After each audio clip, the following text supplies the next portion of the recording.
You haven't explained about evolution. You explained about the data. I said the strong correlations between species and fossils, and the strong correlations in DNA records as well. That is because of Spaghetti Monster. Do you not understand it? Where would that come in the equation? Where does evolution come into the equation? No. Where does the spaghetti monster come It's into the the cause. equation? Cause. But how? Well, why would you say that? Okay. So when I see something happening, these things won't just happen by itself, would it? You need a cause for that. Right. Well, Do you I think we must be humble and just not assume that something's caused something. So basically, we need some sort of evidence to make a probable calculation. So are you we saying don't know everything, but we can still make probable calculations? So nothing based on caused what it. We do know. So nothing caused this process. I said it's the strongest probable cause. So there is a cause. That's my point. So there is a cause, and I'm attributing this cause to Flying Spaghetti Monster. Because you don't accept it, you have an alternative cause. So I would like to examine your cause. Just like you have all the right to examine my cause. So your cause is, tell me, does it have a brain? Does your cause do these effects? Because cause is the one that does the effects, right? The effects of change from one to another. Does your cause have consciousness? I don't know what that's got to do with So your cause is doing something without realizing it's doing it. I'm not sure where you're going with this. You see, you're not really thinking on the question itself. You're thinking about, I've never spoke to someone like this. I've never heard in the Talk Origins archive or Richard Dawkins' books. They don't mention any kind of this interaction. Speaker's Corner is a very good place to actually check your assumptions. So when we talk about this belief about which you have, you're attributing a cause to these effects that you observe. I'm just saying the causes that you've attributed already, let's examine the nature of that cause. I give you an alternative cause, is the Flying Spaghetti Monster, not the walking one, the flying one. But where's the evidence for that then? So the evidence is beyond your grasp because you cannot touch it, feel it, see it, hear it. It's beyond your evidence, which is what we call empirical evidence. So is your cause within the scope of evidence that we can say yes? Your cause, yes, I can somehow accept it because I can feel it, hear it, touch it, see it, smell it, or I can actually grasp it. The cause that you attribute to. I tell you about fossils and DNA records. No, that's the data. You just say flying spaghetti. You see, we're not discussing. I don't think you understood it. The data is what we observe. Fossils. I observed it, and you observed it. Right. And I say the reason this happened is because of this cause, and I give you my cause behind this data. Okay. You also have a cause that you attribute to these effects. Right. For example, when the wallet fell so many times on the ground, I said there's a cause for this. You said there's a cause for this. Yeah. And you will say the cause is the gravitational force. Laws of nature. No, what is the cause? What is it? Gravity. Okay, what is gravity? Well, it's something that can be measured. It's. No, you measure the effects. You don't measure gravity. You measure the effects of it. Right. Yes. So what is this gravity? Have you seen this force? Well, you can't see it with your eyes, but it can be tested and measured. No, you measure the effects. You don't measure the force itself. You measure the effect it has on this. I'm only interested in the effects. So now you're not interested in the cause of this. So now I'm interested in the effects as well. Fossil records, all of this. Yeah, but it can now be here's replicated my alternative hypothesis. Right. The creator, the one who is all wise, created all of this. Not the Flying Spaghetti Monster, it's the creator. So you shouldn't be interested in the cause. You should be interested, according to your own understanding, the effects. What do we see? We see the effects. We see life with all its variety, with its complexity, and with all its diversity. And I'm attributing all of this to a conscious being that has designed and organized and planned and put things there. The alternative hypothesis is All of this came through an unconscious, unplanned, undesigned way. Which makes more sense? The sort of random chemical reactions that developed over millions and billions of years. Yeah. So if I show you the phone that you have a phone, you don't have to bring it. If you have a phone, it has two possible explanations for its origin. One is over random interactions of molecules of matter, okay, atoms, and if you break the atoms down in the quantum level if you want. So what had happened was over billions of years, these atoms came together and they gathered together in this particular proportion and particular way of gathering, and it formed this. So there is no consciousness or design involved. There is no engineering, planning involved. This is one option. And the other option is a conscious process where intelligence was put in gathering, in accumulating and designing and putting it. So out of these two processes, I would go by the process which is intelligence behind. And you'd say, of course, intelligence is not necessary. It's all by random billions of years of by itself coming together. So you're more than welcome to keep believing in this, but in your real life, you will be always living this dichotomy, uncertainty and agnosticism. No, agnosticism. And I can guarantee the atheist. No, I can guarantee you are agnostic to these issues about certainty. You have no certainty in your life. You don't know. If I ask you, did nothingness create you? You haven't got a clue what to say, yes or no. You don't know. You'll be agnostic. Did you create the heaven and the earth? Did you create your own self? None of these questions you'll be certain enough to answer. You'll be uncertain. You'll be agnostic. You'll be skeptic. Because we're humble, we should say we don't know. Does that mean we can fit it wherever? I've just told you these answers, you cannot certainly say yes. You will be saying, I don't know, I'm agnostic. So your position is one of total, the opposite of tranquility, where you don't know where you're going. You don't know what's going to happen to you after you die, because you hear people saying there's a life after death, but you don't believe there's a God and hereafter. So you're always going to remain in this agnosticism where you will have no tranquility in your heart. That is a guarantee. Yes. Your heart is always going to be always fluctuating between this agnosticism and uncertainty. Are you certain what's going to happen to you after death? That's precisely my point. I'm pretty sure that I'll close my eyes for the last time and nothing. There won't be nothing experience to experience because. How do you know that? How do you know? Well, there's nothing on the contrary. No. How do you know that once you die, that's the end of it, and that there's not something? How do you know? Because there's nothing on the contrary there. No, I don't understand. You haven't been dead yourself yet. So how do you know that once you die, that there is no life after death afterwards? How do you know? There's no indication of that. What do you mean indication? You haven't died yourself. No evidence. Are you suggesting then people have to come from the death to tell you that there's life after death? This is a logical fallacy. This life. Well, that's it's a logical fallacy.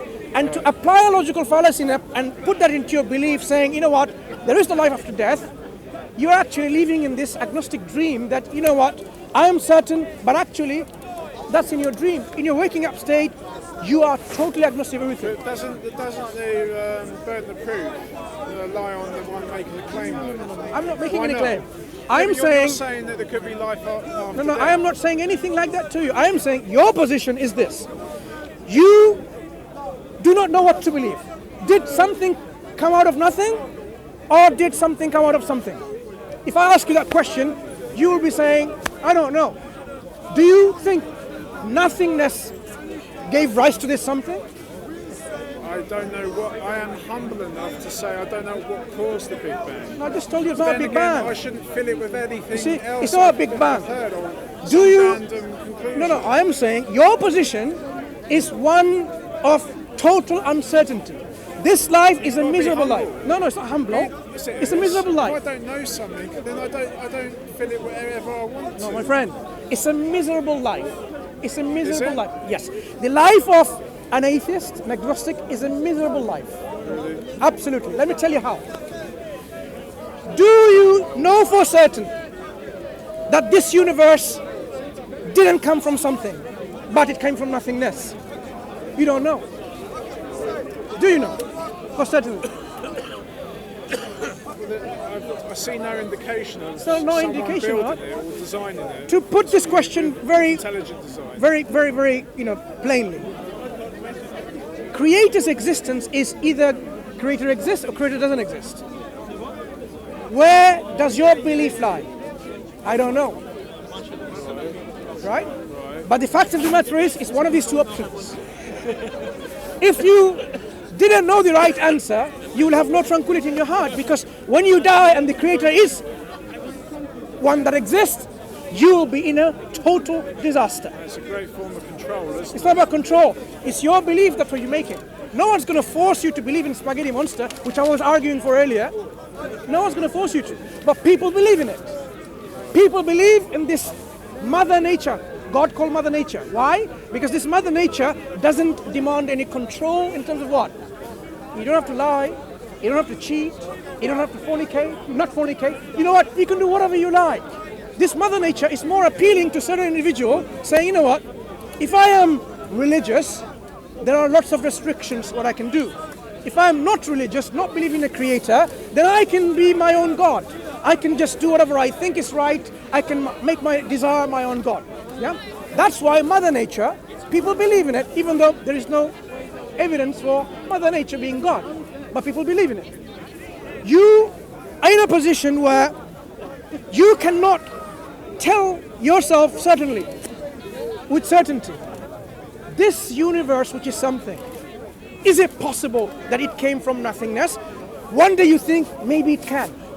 The other day you're thinking, how can it be? How can nothing generate something? It doesn't make sense. But then you're saying, we can fill it with everyone. no. Look at the instability of your mind. So the state of mind of an atheist and agnostic, as I said, is a state of misery. No tranquility. Why? One day you Why think can't we just and you be justify. It's not about humility. One day you think and you justify yourself. Nothing caused something. But the next day you wake up and you're thinking, how can that be? How can nothing generate something? It makes no sense. But then you quarrel with yourself. If nothing didn't make something, then it's something else. What is that something? Oh my God. You see, God. But I don't want to believe in God. That's the problem. So atheists and agnostic, you'll be surprised, they talk about God more than a lot of theists nowadays. Why? They're trying to fight it. You try to fight it, but it comes back to you and again. You try all the equations, that there cannot be God, a creator of this universe. And then at the end of the equation it says, there has to be God. So you say, my equation is wrong, you start again. This is what scientists are doing. When they look at all the evidence for the fine-tuning of our universe, the life and its complexity and diversity and harmony, it shows you there's a designer, but they're saying, no, I cannot accept there's a designer. Yeah, I cannot accept it. On the contrary as well. Did you know there's a nerve that goes from the brain and it goes to the voice box, but it doesn't just do that, it goes around the heart as well and then back to the voice box. So the intelligent designer wouldn't do that, it would just go straight there. And you see it in giraffes too. They actually a giraffe has been dissected and that same nerve goes right down the neck and then comes back up to the voice box. Right. So an intelligent designer would just do that short. If you have a shortage on one of those legs of the stand, that will demonstrate to you, sorry, it's a very good start, I'm sure, that will demonstrate to you that this tripod is not designed. By looking at one thing and you think, it doesn't look like it's a perfect design, it means the whole system is not designed. Are you really suggesting there's nothing in your body that demonstrates the sign of a design? I just told you that, No, are you saying there's nothing? Are you saying the camera is better than the eye? Yet this is designed, these cameras are designed, but your eye, which is more complicated than the camera, it is not designed. I don't see any indication. Exactly. So all your body, when for example you have a cut, what happens is, nothing happens. Blood comes on and then all the blood drains off my body and I die. Actually that doesn't happen, is it? What happens instead is, when a cut happens on one of my blood vessels, immediately You will see processes. They come together. Fibrinogen, yep, the meshwork to form the clots. They come together and then they start forming a cork. It's like total mesh, and then seal it so that it's now sealed. And I would say that's not design.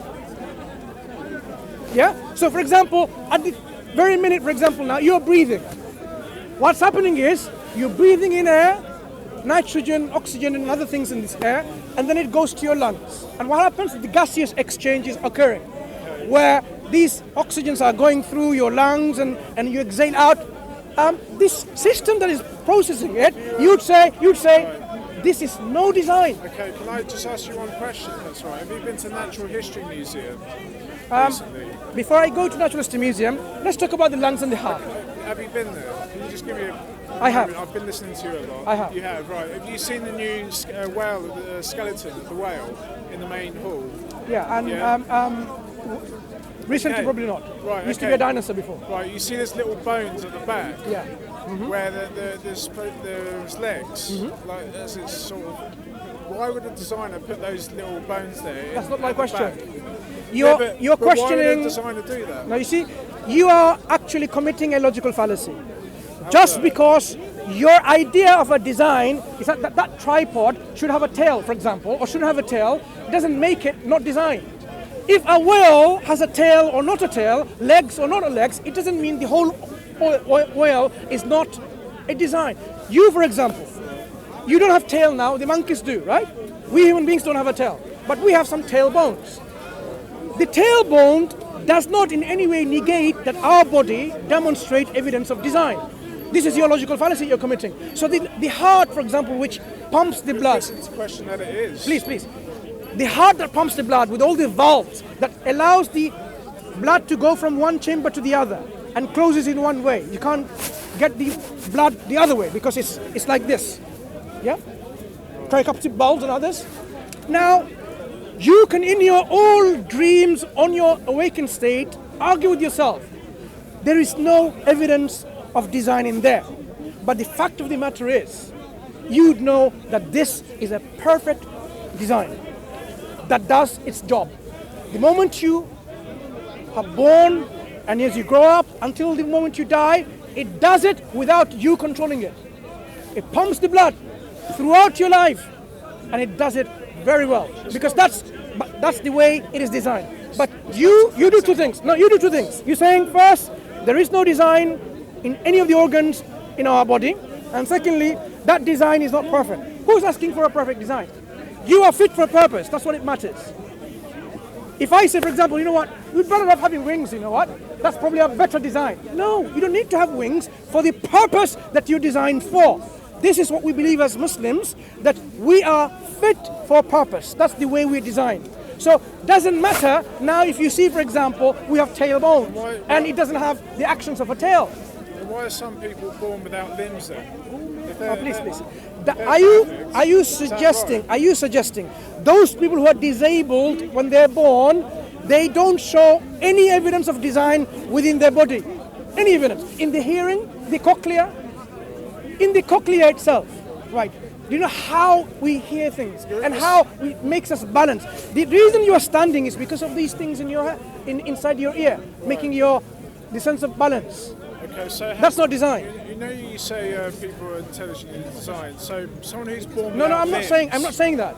I'm saying, why do you say you do not see any evidence of design within a human being when every single thing in your body demonstrate there's a design? Demonstrate there's a design. It doesn't. It doesn't. So, for example, when you eat food, what happens? The food goes in and comes out. There is no process involved to break it down into ATP, the energy, right? There isn't. It was the species that weren't able to No, adapt you. to the ones that died off. My friend, when you eat food, say an apple, the apple goes in and nothing happens. It just goes in, and when you just broke it down with your teeth into pieces, and exactly just comes out, or does something happen? Does it happen through a particular machineries which, because of the design of that machinery, it breaks down, extracts the energy, and then gets rid of the waste products. Can you give me a moment, please? Do you know what reverse meaning is?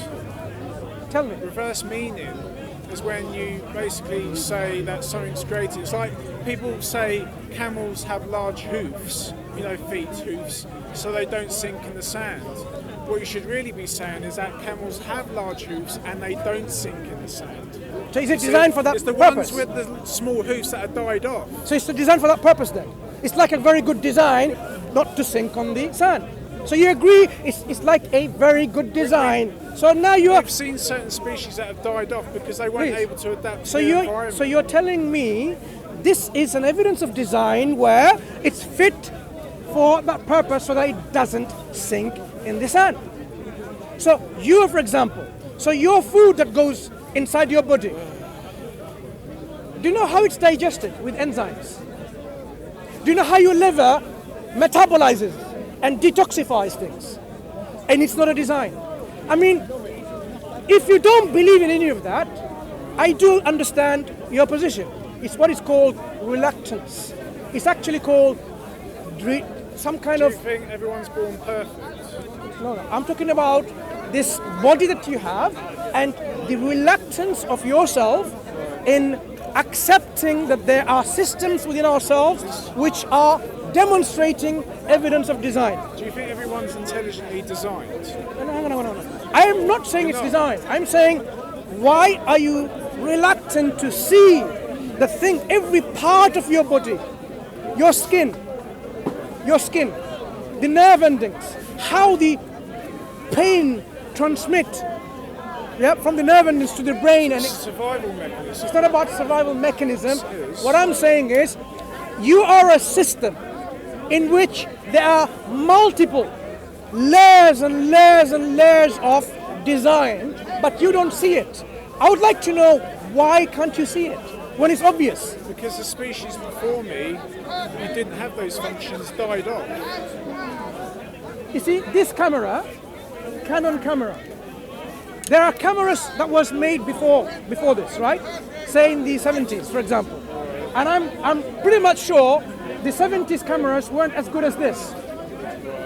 Now, does that somehow prove that this camera doesn't demonstrate any evidence of design? It does. Okay. We've got records of design. What is it? Okay. What is it with this camera that demonstrates to you that it's designed? What demonstrates it? Yeah. You've got records of blueprints of the materials, how it's put together. So if you didn't have any of the records, if you didn't see anyone putting it together, you only saw the camera. No manuals, nothing, just the camera. And imagine, you don't read... The probability is very strong. No, let's understand something. I didn't see this camera put together. Yeah. But I can confidently tell you that was intelligently designed. What is it with... I know how things are made. You're not really examining the data. You are making up assumptions. You have the camera in your sight. You can examine it. You can see and break it apart. And you can see what the design has been put in. Rather than saying, from my experience, these things are made by manufacturers of cameras. So I could generalize that and say, this one also is made.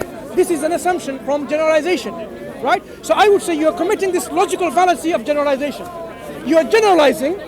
Did you see that camera being made? No. This is generalization. You are generalizing by your assumptions of previous experiences that there are other cameras you've heard of being made or seen some of them maybe. You haven't seen this one made, but you are making a general conclusion out of what? This generalization principle. You haven't seen that made. But if you did not use this kind of logical fallacy of generalization, and you say, now let me look at this camera by itself, so I can open it up, break it apart into pieces, and see how they're put together, and see how it functions. Look at the result that it produces. You will see this is engineered. You don't know who is engineered. Imagine it didn't say Canon. It could be a generic camera, right? Because you don't know who made it, you would still say, definitely I'm certain there is knowledge and wisdom that has been put together in the engineering and manufacture and planning and designing of this particular piece which it does what it does. You would have no doubt in accepting that. You don't need to know Canon made it. You can still conclude by examining that piece itself that it has a maker. If you believed otherwise, that actually no. Things happened over billions of years by chance. No conscious process were involved. No conscious agents were involved. It just happened that it came together and then it formed that piece. There's some people who believe in that, but I don't think you would believe in that. You will say it makes no sense of such a piece to be put together like that. There's many things that don't function that well, then they die off. Your eyes are better than this. And yet, this has to be designed, but the eye is not designed. Your lungs, your heart, your brains, your ears, everything, nothing is designed. I'm just going to see a friend now, but if, it's good talking to you, it's interesting. I urge you to look up two things: circular reasoning and also reverse meaning as well. Yeah. Do you know that circular reasoning is something that we haven't applied, none of us yet? Reverse meaning is to do with what? Psychology. I'm saying I observe the data. Yeah? And then I say the cause for the data. That's not about reverse meaning. Okay. What's your name? David. Nice to meet you. With no hard feelings. I just did this in a harsh way. I apologize. It's just to shake you a little bit, saying, actually, sometimes I need to think beyond the box. Sure. That's all. We'll talk again perhaps another time. Yeah? Take Mansur. Mansur. You take care, my friend. Yeah? See you later.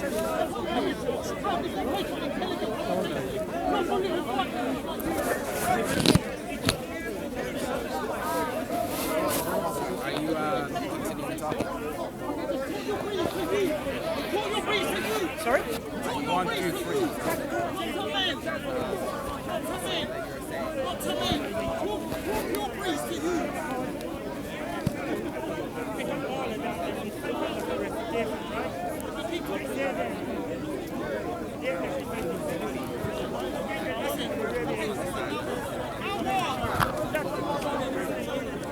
I don't believe so. David did saying the reason so he illustrates that the purpose of this flat feet was to make it not so. So demonstrating evidence of design.